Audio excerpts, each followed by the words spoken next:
যোৱা মাহৰ ২৭ তাৰিখে মোৰ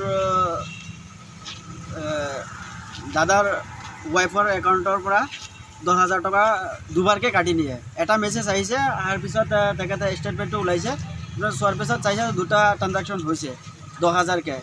আৰু পিছত ট্ৰানজেকশ্যনটো আপোনাৰ ডিটেইলছ ওলাওঁতে তাত ওলাইছে যে ATM-ৰ পৰা উইথড্ৰ হৈছে বুলি। বেংকত গৈছিলোঁ, যোৱাৰ পিছত মেনেজাৰৰ লগত কথা পাতিলোঁ, কথা পতাৰ পিছত কৈছে এইটো ATM-ৰ পৰা ডেবিট হৈছে, কিন্তু তেখেতে এতিয়ালৈকে ATM পোৱাই নাই। ATM অহাই নাই, ষ্টেটমেণ্টত দেখাই আছে ATM। দুবাৰকৈ ১০,০০০কৈ দুবাৰকৈ ২০,০০০ টকা ট্ৰানজেকশ্যন হৈছে। বাকী আৰু ৮,০০০ টকামান আছিলে, সেইটো টকা আকৌ বেলেগ এটা একাউণ্টত ট্ৰান্সফাৰ কৰা হৈছিলে। কৰাৰ পিছত অচিনাক্ত নাম্বাৰৰ পৰা এটা কল আহে। তেখেতে সোধ-পোছ কৰে যে একাউণ্টত বাকী টকা আছিলে, বাকী টকাখিনি ক'ত গ'ল। তেখেতে বেলেগ একাউণ্টত ট্ৰান্সফাৰ কৰি দিছে, সেইটো কাৰণে বহুত ভয় ভাবুকি দিয়ে, গালি গালাজ পাৰে। সেইটো আমি এজাহাৰত নাম্বাৰটো উল্লেখ কৰি দিছোঁ। ইয়াৰ পিছত মেনেজাৰৰ ওচৰত গৈছোঁ, মেনেজাৰে কৈছে আমি একো কৰিব নোৱাৰোঁ, আপোনালোকে কেছ কৰক। থানাত গৈছোঁ, জুৰি আৰক্ষী থানাত, তাত কেছ এটা কৰিছোঁ, কিন্তু এতিয়ালৈকে কোনো ৰেছপন্স পোৱা নাই। চাইবাৰ ক্ৰাইমৰ ঘটনা হৈছে, নিশ্চিতভাৱে চাইবাৰ ক্ৰাইমৰ ঘটনা হ'ব, কিয়নো ট্ৰানজেকশ্যনটো হোৱাৰ পিছত আনন'ন নাম্বাৰৰ পৰা এটা কল আহে, সেইটো এটা ফটো আহিছে, ফটোটো আমি স্ক্ৰীনশ্বট মাৰি ৰাখিছোঁ। এতিয়া কি ক'ব, চৰকাৰক কি আহ্বান জনাব যিহেতু এনেকুৱা ঘটনা আৰু হৈ আছে?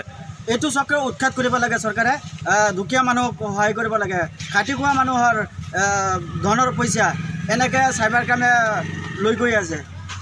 এইটো দুখীয়া মানুহ, টকাটো উদ্ধাৰ কৰিব লাগে আৰু এইটো চক্ৰটো উৎখাত কৰিব লাগে, যাতে এইটো ঘটনা পুনৰাবৃত্তি নহয়, বেলেগে ভুগিব নালাগে। মোৰ ৱাইফৰ একাউণ্টৰ পৰা ১০,০০০কৈ দুবাৰ কাটি নিয়া হৈছে। এতিয়ালৈকে থানাত এজাহাৰ কৰিছিলোঁ, এতিয়ালৈকে কোনো একো পোৱা নাই। মানে বেংকত গৈছিলেনে? বেংকত গৈছিলোঁ, মেনেজাৰে কৈ আছে এইটো এজাহাৰ কৰিবলৈ, পিছত এজাহাৰ কৰি দি আহিছোঁ বেংকত। এতিয়ালৈকে বেংকৰ মেনেজাৰক পোৱা নাই যে কি সহায় কৰিব নকৰিব। মানে কেতিয়া ঘটনাটো সংঘটিত হৈছিলে? ২৮ তাৰিখে যোৱা মাহত। তাৰপিছত আপুনি এজাহাৰ দাখিল কৰিছে? দাখিল কৰিছোঁ। কি বুলি আহিছে? বেংকৰ পৰা ষ্টেটমেণ্ট উঠাইছিলে? বেংকৰ পৰা ষ্টেটমেণ্ট উঠাইছিলোঁ, উঠাই পেলাই দেখুৱাই আছে এটা ATM-ৰ পৰা উঠাইছে, ATM-ৰ পৰা উঠাই পেলাই পিছত আৰু এটা ফোন আহিছিলে, ফোন আহি পেলাই পিছত কৈছে যে ক'ত ট্ৰান্সফাৰ কৰা হৈছে, কি হৈছে, পূৰা ডিটেইলছ জানিব লাগে। পিছত মই দিয়া নাই, পিছত সি গালি গালাজ কৰিছে। আপোনাক গালি গালাজ কৰিছে?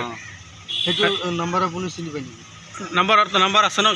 নাম্বাৰটো এজাহাৰ দিছে নেকি? এজাহাৰত দিছোঁ, এজাহাৰত দিছোঁ। চৰকাৰক এইটোৱে আহ্বান জনাওঁ যাতে এইটো ধৰিব লাগে সোনকালে।